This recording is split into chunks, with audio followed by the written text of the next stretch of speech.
आप सभी great leaders को मेरा नमस्कार। आज आपसे बात करने वाले हैं जिम्मेदारी की शक्ति के बारे में। जिम्मेदारी एक ऐसा एहसास है, इसे जिसे भी निभाने का मौका मिलता है उसे खुशनसीब बोला जाता है।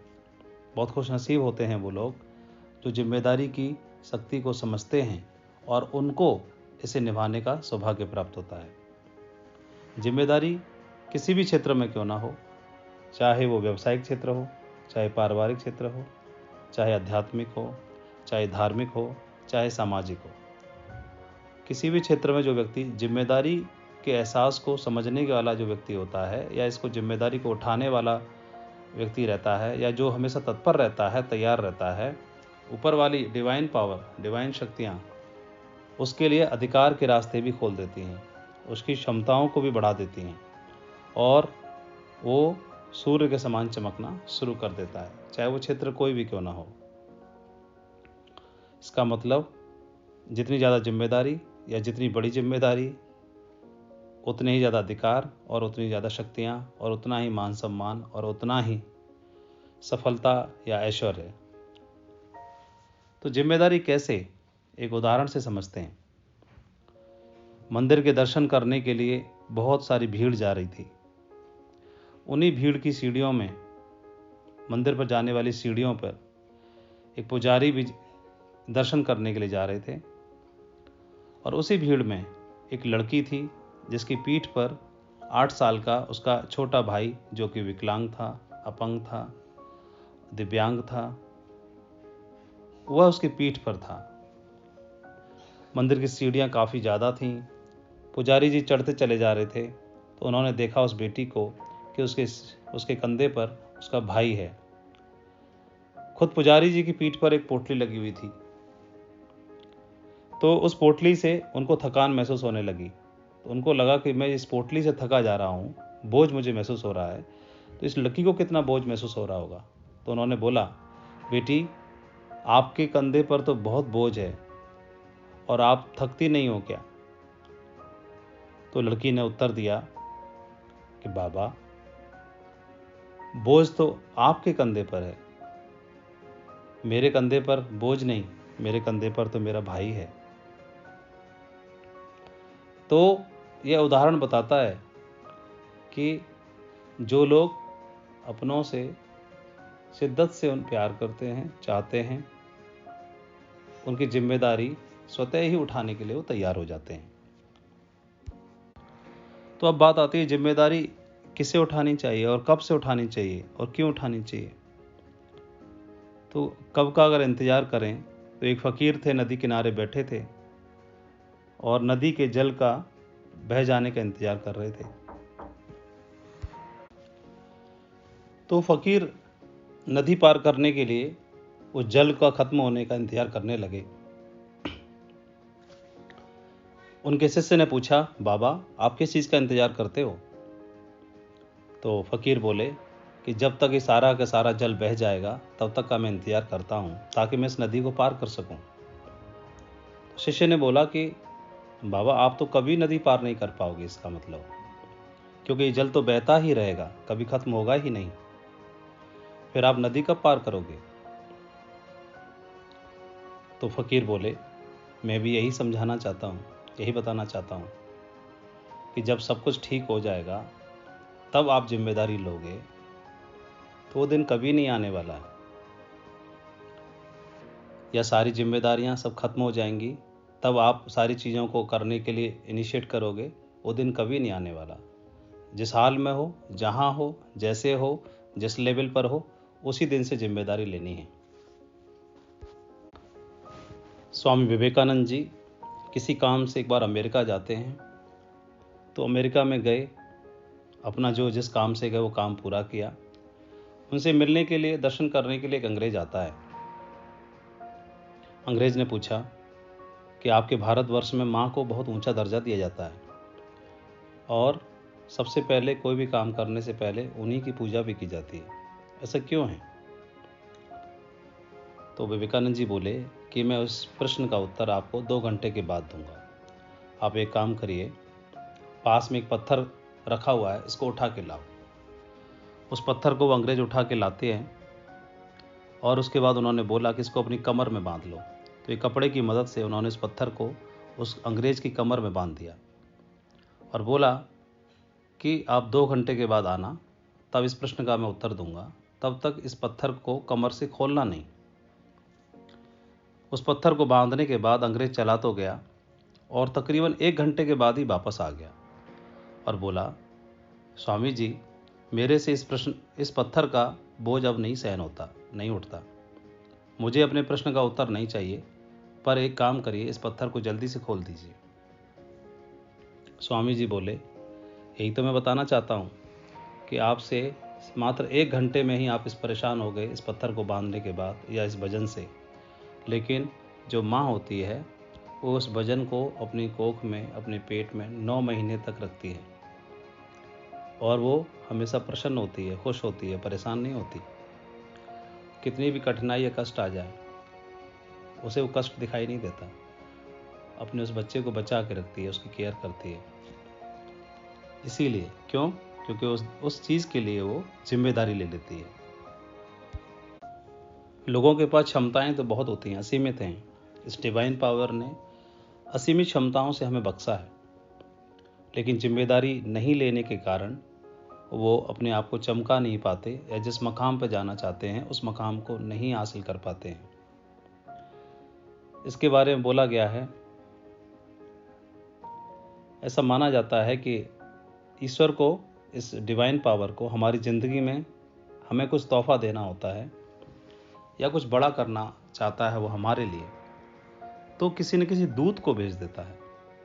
वो दूत हमारी ज़िंदगी में आता है प्रत्यक्ष रूप से या अप्रत्यक्ष रूप से, और हमारे साथ कोई ऐसी घटना घटती है जिसके कारण हमें उस जिम्मेदारी का एहसास होता है।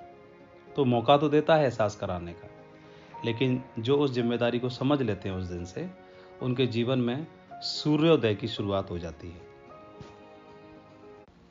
एक उदाहरण है रतन टाटा, ग्रेट बिजनेसमैन। उनका पैसेंजर व्हीकल जो डिवीज़न था वो लॉस में जा रहा था और उन्होंने अंततः डिसीजन लिया कि मैं एक काम करता हूँ, इसको बेच देता हूँ। और बेचने के मकसद से वो जाते हैं अमेरिका और बिल फोर्ड से उनकी मुलाकात होती है। बिल फोर्ड ने उनके पैसेंजर व्हीकल डिवीज़न को खरीदने का निश्चय तो कर लिया, लेकिन साथ ही एक ताना मार दिया कि जो काम आता नहीं है उसमें हाथ क्यों डालते हो आप इंडियंस लोग। ये बात उनको चुभ गई, बहुत बुरी लगी। लौट के आने के बाद अपने पूरे मैनेजमेंट को बुलाया और बोला कि सबसे ज़्यादा फोकस, सबसे ज़्यादा ध्यान हमें पैसेंजर डिवीज़न पे लगाना है और हमें वर्ल्ड क्लास व्हीकल्स तैयार करने हैं। हम वर्ल्ड क्लास कंपनी बना के दिखाएंगे। और इत्तफाकन उनकी कंपनी ग्रो करने लगी और टाटा पैसेंजर व्हीकल्स ग्रोथ करने लगा। इस दरमियान में फोर्ड जो था वो माइनस में जा रहा था कुछ सालों के बाद, और बिल फोर्ड अपनी जानी मानी कंपनी लैंड रोवर जगुआर को बेचने की दृष्टि से भारत आते हैं।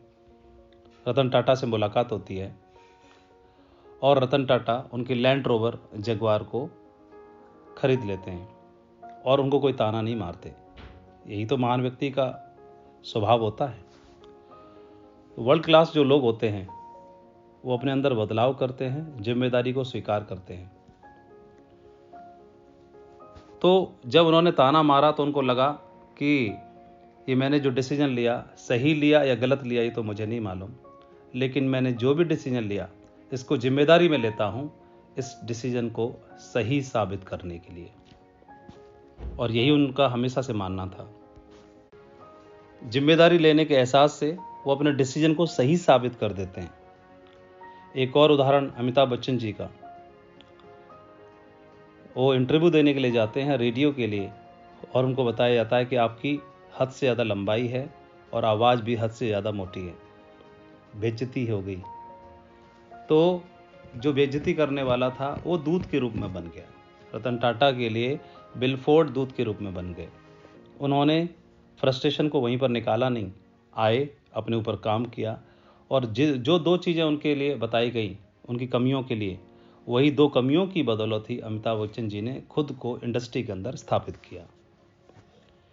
एक और दूत बने हमारे great legendary person Mahatma Gandhi ji के लिए। आज़ादी के आंदोलन से पहले जब देखते हैं ट्रेन में सफ़र कर रहे थे, अंग्रेज़ों ने धक्का दिया और बोला कि तुम काले लोग, इंडियंस लोग डिज़र्व ही नहीं करते हमारे साथ ट्रैवलिंग करने के लिए। तो उनकी बात अंदर तक चुभ गई। दूत बन गए वो उनके लिए, गांधी जी के लिए, और उन्होंने मन के अंदर ठान लिया कि मुझे चाहे कुछ भी क्यों ना हो जाए, मुझे प्रूव करना है, प्रूव करके दिखाना है, और वो भी अहिंसा के दम के साथ। और सभी जानते हैं स्वामी विवेकानंद जी शिकागो सम्मेलन में जाते हैं और वहाँ जाने के बाद भारत की छवि को विश्व के पटल पर स्थापित कर देते हैं।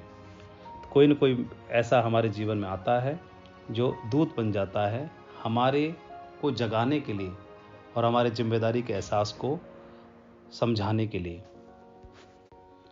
शेप्स ऑफ बिजनेस में बहुत ऊंचाइयां अगर हमें हासिल करनी है तो हमें भी पहले दिन से अपनी जिम्मेदारी के एहसास को समझना होगा। सभी लोग कहते हैं इस बिजनेस में सारे लोग सफल नहीं होते। मैं कहता हूँ सारे लोग जिम्मेदारी नहीं लेते, कुछ ही लोग सफल होते हैं। हाँ, मैं भी यही कहता हूँ, क्योंकि कुछ ही लोग जिम्मेदारी के एहसास को समझते हैं या जिम्मेदारी लेने के लिए तैयार होते हैं। जिम्मेदारी लेने का मौका मिलता तो है, लेकिन कुछ लोग लेते हैं, कुछ लोग नहीं लेते। कुछ को सफलता मिलती है, कुछ को नहीं मिलती। मेरे साथ भी एक घटना हुई। मैं इस बिज़नेस को कर रहा था, बहुत अच्छा बिज़नेस नहीं चल रहा था। हर व्यक्ति के 2 लेगों में बिज़नेस करना होता है। मेरे साथ कोई ख़ास अच्छा नहीं चल रहा था। मैं एक मीटिंग में गया और मुझे वहाँ शहर में जाकर के, उस मीटिंग में जाकर के लॉग आईडी प्लेसमेंट की ऑफ़र दी गई एक दूसरे लीडर के द्वारा। तो जब तक मैं काम कर रहा था लेकिन जागा नहीं था अंदर से, तो मैंने बताया कि कोई न कोई दूत भेजता है ईश्वर आपको जगाने के लिए। तो उससे नाराज़ नहीं होना, उसको क्रिटिसाइज़ नहीं करना, उसको भला बुरा नहीं बोलना, उसको गाली नहीं देनी, धन्यवाद देना है, उसने आपको जगा दिया। मैं काम तो कर रहा था औसत तरीके से, लेकिन मुझे जिस दिन जिस दूत के द्वारा लॉग आईडी ऑफ़र की गई, प्लेसमेंट ऑफ़र की गई, उस दिन मैं जाग गया। और जाग गया तो परिणाम आपके सामने हैं। और जिस दिन आप जागोगे, परिणाम दुनिया देखेगी आपका। शुरुआती दिनों में हम काम करते थे, वेन्यू पे जाते थे, मीटिंग्स करते थे, तो कई बार हमारे लीडर्स कंप्लेंट करते थे हमारी टीम के कि हमारे साथ पार्शियलिटी होती है, पक्षपात होता है और ठीक नहीं है, हमको बराबर का मौका नहीं मिलता है। तो मैंने अपनी अपलाइन को इन सारी चीज़ों से अवगत कराया। अपलाइन ने बोला कि अगर पक्षपात महसूस करते हो, ऐसा एहसास होता है, तो जिम्मेदारी क्यों नहीं ले लेते? किस दिन लोगे जिम्मेदारी? या तो पक्षपात महसूस करो या जिम्मेदारी ले लो। तो हमने दोनों में से एक को चुनना था। मैंने जिम्मेदारी को चुना और उस दिन के बाद वो जो परेशानी थी वो हमेशा के लिए ख़त्म हो गई। एक घटना और हुई। हमको जहाँ पे काम करते थे उस शहर के अलावा और भी दूसरे शहरों में काम करना था। हमारी टीम के लोग वहाँ की डिटेल्स मांगने लगे। उस शहर के लिए डिटेल्स चाहिए, वेन्यू की डिटेल्स चाहिए, प्लान की डिटेल्स चाहिए, सिटी होस्ट की डिटेल्स चाहिए। तो मैंने भी अपनी अपलाइन के द्वारा रिक्वेस्ट की अपलाइन को कि सर मुझे उस शहर की डिटेल्स चाहिए। तो सर ने अपने तरीके से डिटेल्स पता करने की कोशिश की और उनको किसी कारण डिटेल्स नहीं मिल पाई।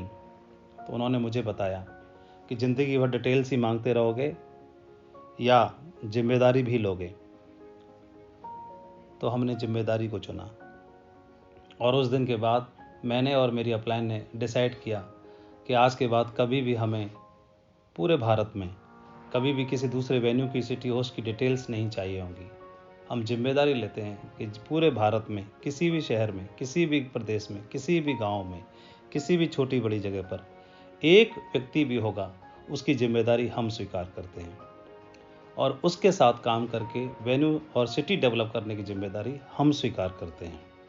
और उस दिन का दिन था कि हमने कभी भी पूरे भारत में किसी भी शहर के लिए, किसी भी जगह के लिए, किसी भी दूसरी टीम से, किसी भी दूसरे लीडर से वेन्यू के लिए या किसी और चीज़ के लिए डिटेल्स कभी नहीं मांगी।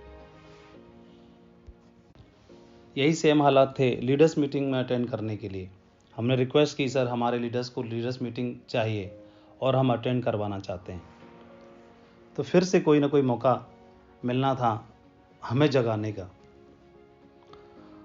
और उस अनायास या अकस्मात कह सकते हैं, उस मीटिंग में हमारे लोग बैठ नहीं पाए जितने बैठाना चाहते थे।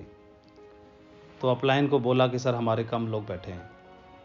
उन्होंने बोला या तो ऐसे ही फेस करते रहो या जिम्मेदारी ले लो। हमने जिम्मेदारी को स्वीकार कर लिया। वो लोग खुद ही जिम्मेदारी लेते हैं अपने लीडर्स को लीडर्स ट्रेनिंग अटेंड कराने के लिए, लीडर्स मीटिंग अटेंड कराने के लिए। और वो मीटिंग की शुरुआत एक छोटे से पार्क से हुई। पार्क से करते करते करते करते करते करते करते करते करते करते करते करते आज 5 स्टार होटल में हम लोग मीटिंग करते हैं और देश के बाहर विदेशों में भी करते हैं। तो वो जिम्मेदारी लेने का एक छोटा सा शुरुआत थी, छोटा सा एहसास था, उसकी वजह से ये दिन हमें देखने के लिए मिला। हमारे मन में कभी इस तरह का ख्याल नहीं आया कि मैं ही जिम्मेदारी लेकर एक काम करता हूँ, क्योंकि अक्सर लीडर्स का क्वेश्चन रहता है, सवाल रहता है कि मैं तो जिम्मेदारी लेता हूँ, मेरी टीम के लोग जिम्मेदारी नहीं लेते हैं। तो मैं भी यही सवाल अपनी अपलाइन से पूछता था। तो उन्होंने बोला कि आप जिम्मेदारी लेते रहिए, लेते रहिए, लेते रहिए, आपकी टीम में भी जिम्मेदारी लेने वाले स्वतः ही आ जाएंगे। तो उनकी बात 16 आना सच निकली।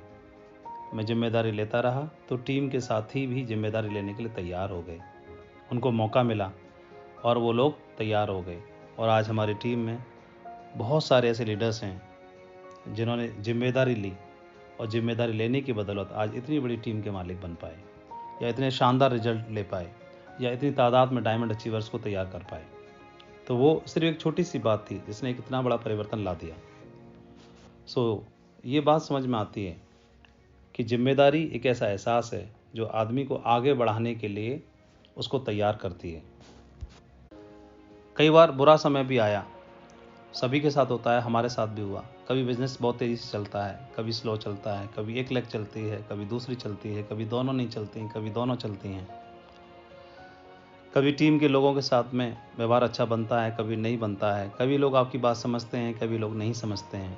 तो ये सब कुछ चलता रहता है, हमारे साथ भी ऐसा हुआ। कई बार कुछ टीम के लोग टूट टूट के दूसरी कंपनी में जाने लगे, अदर कंपनीज की तरफ रुख किया उन्होंने। तो हम अब फिर से अपनी अपलाइन के साथ बैठे, सर क्या करें, लोग टूट रहे हैं, लोग जा रहे हैं, क्या करें।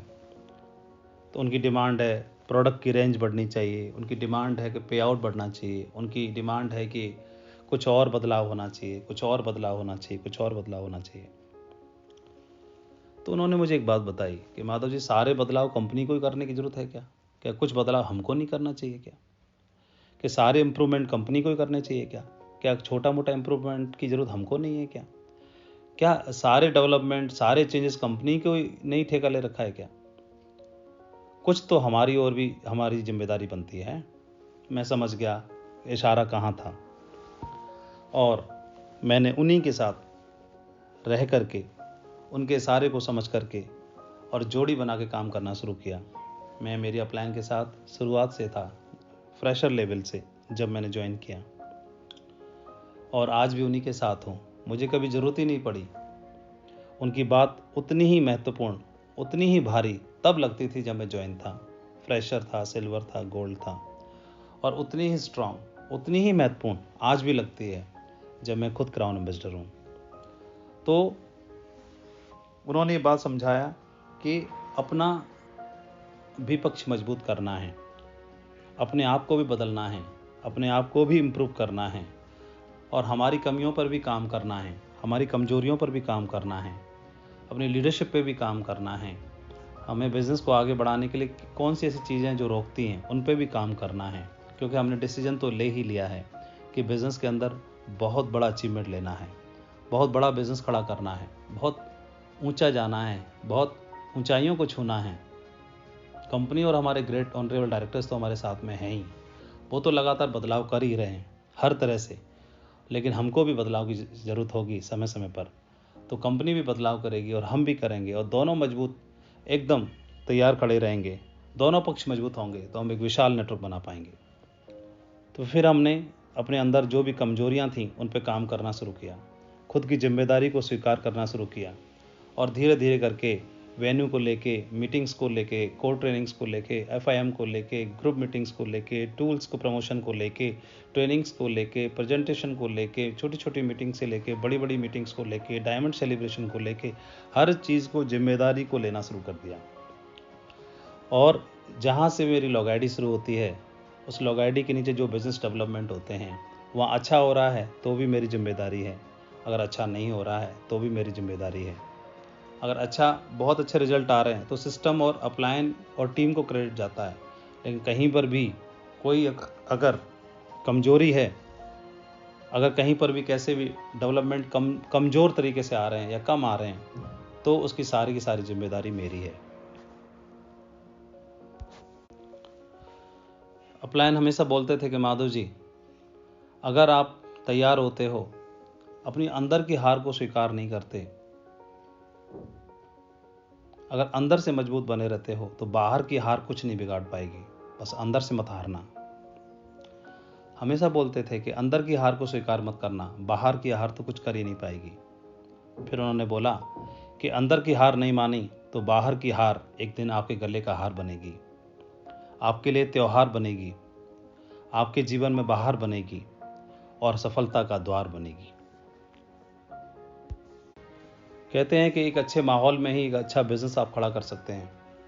तो जिनके साथ जो आपके सीनियर अपलाइन हैं उनके साथ जोड़ी बनाने की जिम्मेदारी भी आपको स्वीकार करनी है, क्योंकि उनके पास तो ऑप्शन है, मैं नहीं तो कोई और सही, कोई और नहीं तो कोई और सही, लेकिन मेरे पास ज़्यादा ऑप्शन नहीं है।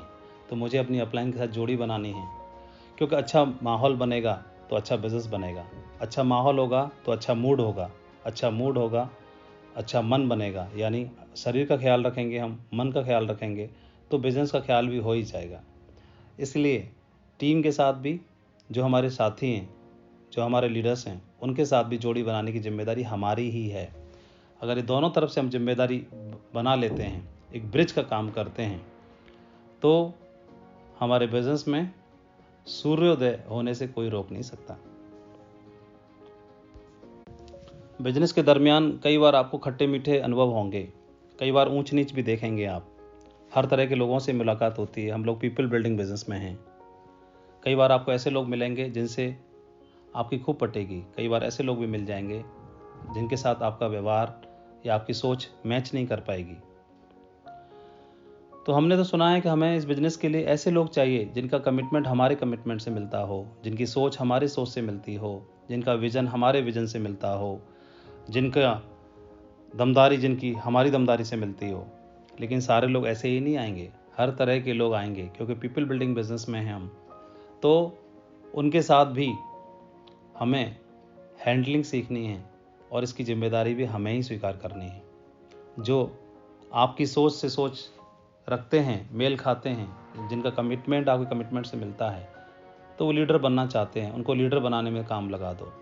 और जिनके साथ नहीं बनती उनको साइड होकर के और बिना टकराहट के आप आगे बढ़ो और टीम को भी आगे बढ़ाने का संकल्प लो। ये मैंने अपनी अपलाइन से सीखा। कई बार आपके साथ में बिजनेस को करने के लिए चैलेंज आएंगे, हमारे साथ भी ऐसा हुआ। तो उन चैलेंजों को आपको अपॉर्चुनिटी में कन्वर्ट कर देना है। वो चैलेंज किस तरह से होते हैं, हम देखते थे कि मई जून के महीने में बहुत गर्मी पड़ती थी, उन दिनों में प्लान कम होते थे, मीटिंग्स कम होती थी, समझ में नहीं आता था, या तो बहुत सर्दी पड़ रही है तब, या बहुत गर्मी हो रही है तब, समझ ही नहीं आ रहा क्या करें। तो हमने सोचा कि जो दिशा ट्रेनिंग्स अक्टूबर में होती है, जो दिशा ट्रेनिंग सितंबर में होती है, जो फरवरी में होती है, क्यों ना उसको मई और जून में ही करेंगे। जिस वक्त में कोई और दूसरा काम ना होगा, उस काम में सबसे ज़्यादा मोस्ट रिजल्ट प्रोड्यूसिंग काम हम करेंगे। इस बात का डिसीजन लिया तो क्या हुआ, वो जो खाली टाइम था, जो ऐसा टाइम था जो यूज में नहीं आ रहा था, हमने उसको कन्वर्ट कर दिया अपॉर्चुनिटी में, लीडर्स तैयार करने पर। और क्या हुआ, वो हमारे लिए सफलता का सिद्धांत बन गया। और शुरुआत में जब भी त्योहारों पर लोग बिजी हो जाते थे, कभी होली पर, कभी ईद पर, कभी दीपावली पर, कभी और त्योहारों पर, लोग बिजी हो जाते थे, रिजल्ट डाउन होता था, चेक डाउन हो जाते थे। तो हमने ऐसी प्लानिंग की अपलाइन के साथ मिलकर के सिस्टम की गाइडलाइन में कि मीटिंग्स प्लान किया करते थे उसके पहले या उसके बाद, त्यौहार से पहले या त्यौहार के बाद। त्यौहार से पहले प्लान करते थे तो लोग एक्साइटेड होके जाते थे, त्यौहार के बाद करते थे तो पूरा त्यौहार भी उनका मीटिंग्स के ध्यान में निकल जाता था। और ऐसे करके हमने उसको चैलेंज को अवसर में कन्वर्ट कर दिया। कई बार हमारे टीम के लोग शहर से दूर जाके ज्वाइन होते थे, तो कोई एक व्यक्ति है, कोई दो व्यक्ति है, समझ नहीं आता कैसे काम करें। तो अपलाइन ने बताया कि टूल्स की मदद लो। तो हम लोगों ने खुद जाने के बजाय टूल्स उनको दिया। हम आगरा शहर में रहते थे, यहाँ पर मीटिंग्स करते थे, वेन्यू प्लान होता था, ट्रेनिंग्स होती थी, तो हम लोग करते थे। हमारी अपलाइन ने जो गाइडलाइन दी उसके अनुसार हम लोग करते थे कि बाहर से कोई लीडर जब ज्वाइन करता था उसको बुलाते थे, और बुलाने के बाद उनको फ्राइडे की ट्रेनिंग अटेंड कराते थे, सैटरडे को उनको ग्रुप मीटिंग्स और टेक्निक सिखाते थे, कोर ट्रेनिंग अटेंड कराते थे, और संडे का प्लान अटेंड कराते थे। ये 3 दिन की एक्टिविटी अटेंड करके वो व्यक्ति तैयार होकर जाता था। साथ ही उनको टूल्स प्रोवाइड करते थे। टूल्स प्रोवाइड कराने के बाद और उनको तैयार करने के बाद हम भेज दिया करते थे, और वो व्यक्ति जाकर कमांडो की तरह काम करता था। फिर पीठ पीछे से उनके अपलाइन जिनकी ज़रूरत होती थी उनको भेज दिया करते थे, और ऐसे ऐसे करके हमारा बिजनेस खड़ा होना शुरू हो गया। अब बारी थी लीडर्स को मल्टीपल करने की, लीडर्स को मल्टीप्लाई करने की। तो कैसे करें? तो हमारे ग्रेट मेंटर संजय जैन जी ने बताया कोर ट्रेनिंग के बारे में कि आप कोर ट्रेनिंग की जिम्मेदारी लो। वो आए, उन्होंने कोर के 10 कोर स्टेप्स को हमें बताया, सिखाया। तो बातें तो लगभग वही ऐसी ही थी जो हमने पहले देख रखी थी, सुन रखी थी, सीख रखी थी, लेकिन उन्होंने उनको एक सिस्टमेटिक वे में बताया। सिस्टमेटिक वे में फिर हमने उसको दोहराना शुरू किया, अमल करना शुरू किया, और धीरे धीरे करके हमारे कोर ट्रेनिंग के मिशन को हमने बहुत अच्छे से किया। तो धीरे धीरे करके क्या हुआ, कोर ट्रेनिंग में लोग तैयार होने लगे, जिम्मेदारी का एहसास समझने लगे, और धीरे धीरे करके पूरे भारत में लीडर्स की बाढ़ आ गई। शुरुआत में इतनी टेक्नोलॉजी हाई नहीं थी। आज स्मार्टफोन्स हैं, इंटरनेट है, यूट्यूब है, सब कुछ तो है, कहीं से भी कैसे भी सुन सकते हैं कोई भी वीडियो, ऑडियो, ट्रेनिंग्स। पहले इतनी सुविधाएं नहीं थी, ना इंटरनेट इतने अच्छे तरीके से विकसित था, ना 3G 4G था, ना स्मार्टफोन थे, ना इतनी टेक्नोलॉजी थी। पहले ऑडियो कैसेट्स आते थे, रील वाले कैसेट्स। हमारे अपलाइन हमको वो देते थे और बोलते थे कि इनको सुनो। एक वॉकमैन की मदद से हम उनको सुनते थे। तो कई बार बाहर के अचीवर्स की ट्रेनिंग हुआ करती थी, तो उन्हीं से मोटिवेशन मिलता था। उनको सुन सुन के हमारे माइंड की प्रोग्रामिंग हो गई। मैं अपनी अपलाइन को देखता था, वो हमेशा ही उन ट्रेनिंग्स को सुनते रहते थे, ट्रैवलिंग में बैठ करके जब भी उनको वक्त मिलता था। तो वहाँ से हमें कई सारे संदेश मिले कि इस बिज़नेस को करना है तो क्यों करना है, इस बिज़नेस की हाइट्स का पता चला, इस बिज़नेस के डेवलपमेंट्स का पता चला, रिवार्ड्स का पता चला। तो शुरुआत में रिवार्ड दिखाई नहीं देते हैं, तो ये बिज़नेस ऐसा कहते हैं कि बिज़नेस तो संभावनाओं पर आधारित है, अपेक्षाओं पर आधारित है। शुरुआत में चेक उतने नहीं थे, लेकिन बिज़नेस में जो बिज़नेस की ट्रेनिंग्स थी, उन ट्रेनिंग्स ने हमें उम्मीदें बंधाई, उम्मीदें दी, और हम अपेक्षाओं के लिए लगे रहे, और धीरे धीरे करके उन सारी चीज़ों को जिनके बारे में सोचा था वो हर हाइट को हमने अचीव किया।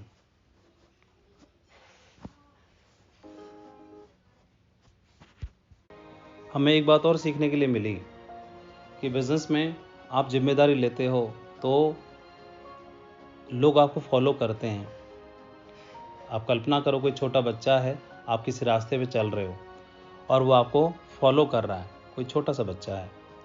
तो जहाँ जहाँ आप मुड़ते हो वहाँ वो मुड़ जाता है, जहाँ जहाँ आप जाते हो वहाँ वहाँ वो आता है। तो क्या कोई गलत स्टेप आप उठाओगे? क्या रोड क्रॉस करते समय ध्यान रखोगे कि नहीं रखोगे? तो हाँ, ज़रूर रखेंगे।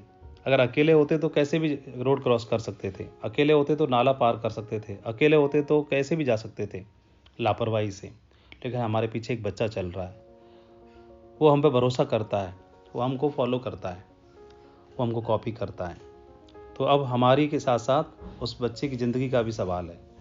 ठीक इसी प्रकार आप और हम भी इस बिज़नेस में आगे चलने वाले लीडर हैं, और आपके पीछे एक नहीं बहुत सारे बच्चे हैं जो लगातार बढ़ते चले जाते हैं, संख्या तादाद बढ़ती चली जाती है।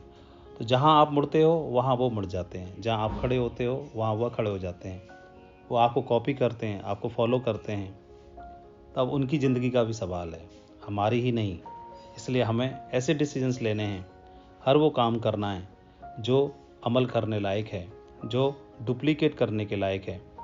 हमें जिम्मेदारी का एहसास समझना है, क्योंकि हमारे पीछे कोई न कोई है जो चल रहा है और जो हमको कॉपी कर रहा है, जो हमारे भविष्य में अपना भविष्य देखता है, जो हमारी जिम्मेदारी लेने के कमिटमेंट में उसकी ज़िंदगी बनी हुई है। तो क्यों ना शुरुआत करें। बिज़नेस कितना बड़ा करना है, इसका डिसीजन हमको ही लेना है। हमें चुनाव करना है, हमें निर्णय लेना है। आप चाहेंगे तो आने वाले वक्त में आपकी आईडी के नीचे क्राउन एम्बेसडर लिखा दिखाई देगा। आप चाहेंगे तो बहुत सारे लोग जिम्मेदारी जिन्होंने नहीं ली, वो डायमंड बनने से पहले इस बिज़नेस से क्विट करके चले गए। हमें ही निर्णय लेना है कि जिम्मेदारी लें, अपनी टीम को भी ऐसा ही बना दें जिम्मेदारी लेने वाला। हम कमिटेड बने और टीम को भी ऐसा ही बना दें, मोस्ट कमिटेड टीम बना दें। हम शुरुआत करें, टीम भी शुरुआत कर देगी। शुरुआत और पहल हमसे होती है, हमारे पहले कदम से होती है। गुरु गोविंद सिंह जी महाराज, बैटल ऑफ चमकौर के बारे में आप जानते हैं। मात्र 40 सूरमा थे, 10 लाख मुगलों की सेना थी। अविश्वसनीय युद्ध हुआ। सिर्फ किस बात की बदौलत? सिर्फ एक चीज़ की बदौलत कि गुरु गोविंद सिंह जी महाराज ने माइंड प्रोग्रामिंग इस तरह की अपने योद्धाओं की। उन्होंने बोला, चिड़िया दे नाल बाज लड़ाबा, गिदड़ा नू मैं शेर बनाबा, 1.25 लाख ते एक लड़ाबा, ता गोविंद सिंह नाम कहाबा। फिर से रिपीट करता हूँ, ऊपर वाला सर देकर सरदारी देता है। बहुत खुशकिस्मत हैं वो लोग जिनको जिम्मेदारी निभाने का सौभाग्य मिल रहा है। आने वाले वक्त में, आने वाले समय में आप एक ड्रीम टीम बनाएंगे और सबसे अच्छी बात यह होगी कि आप उसकी नींव की ईंट बनेंगे। शुरुआत आपसे होगी और आप बहुत सारे लोगों की ज़िंदगी में कंट्रीब्यूट कर पाएंगे, उनके जीवन में कुछ अच्छा करने के लिए। तो आपके अच्छे करने से, आपके अच्छे डिसीजन लेने से, आपकी अच्छी सोच से, आपकी जिम्मेदारी लेने से अगर दूसरों की ज़िंदगी में बाहर आती है, आप दूसरों के लिए कुछ कंट्रीब्यूट कर पाते हैं, इससे बड़ी सेवा क्या हो सकती है भला। लेकिन कुछ लोग ऐसे होते हैं, जिम्मेदारी नहीं लेते बताने के बावजूद भी। उनका बिजनेस नहीं चल रहा, 1 लाख चल रही है, 1 लाख में कम बिजनेस है, तो भी जिम्मेदारी नहीं लेते, 1 लाख की भी जिम्मेदारी नहीं लेते। दर्द होता है उनको, फाइनेंशियली प्रॉब्लम में हैं, सम्मान भी उतना नहीं है, रिकॉग्निशन लेवल भी छूटता चला जा रहा है। फिर भी एक बार क्या हुआ,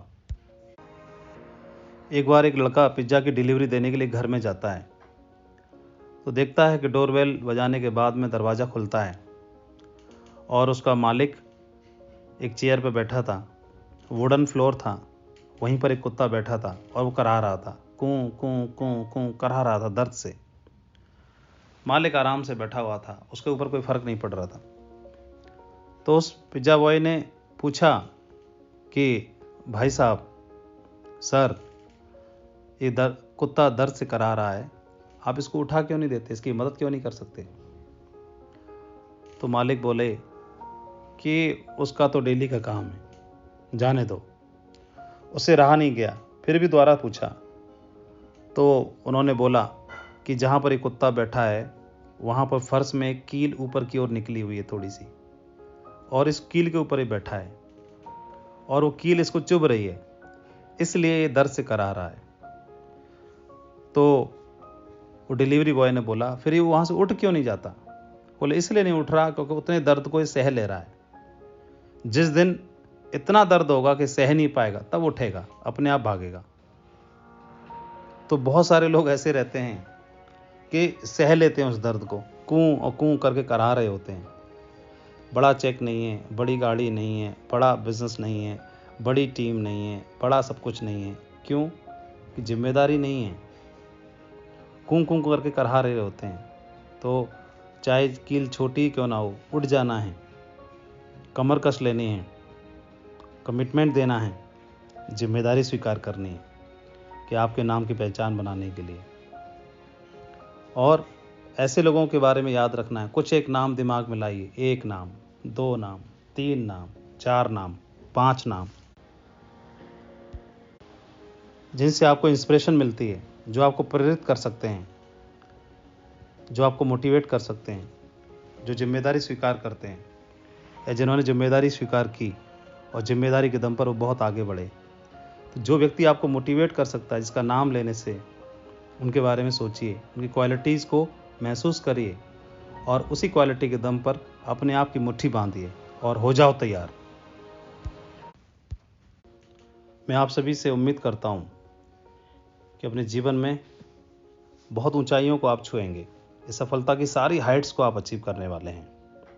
बहुत कमिटेड हैं, बहुत मेहनती हैं, बहुत विजनरी हैं, बहुत बड़ी लीडरशिप ईश्वर ने आपको दी है, आपके अंदर छिपी हुई है। जिम्मेदारी लेकर के उस लीडरशिप को बाहर निकालिए, आने दो बाहर, निकलने दो बाहर। एक पारी खेलनी है, आज नहीं तो कल, खेलनी तो है ही, तो क्यों ना शुरुआत अभी से करें उस पारी को खेलने की। और उस पारी को खेलने की जिम्मेदारी भी आप ही को स्वीकार करनी है। मेरी ओर से आपके उज्जवल भविष्य के लिए ढेर सारी शुभकामनाएं। Best of luck. जय हिंद।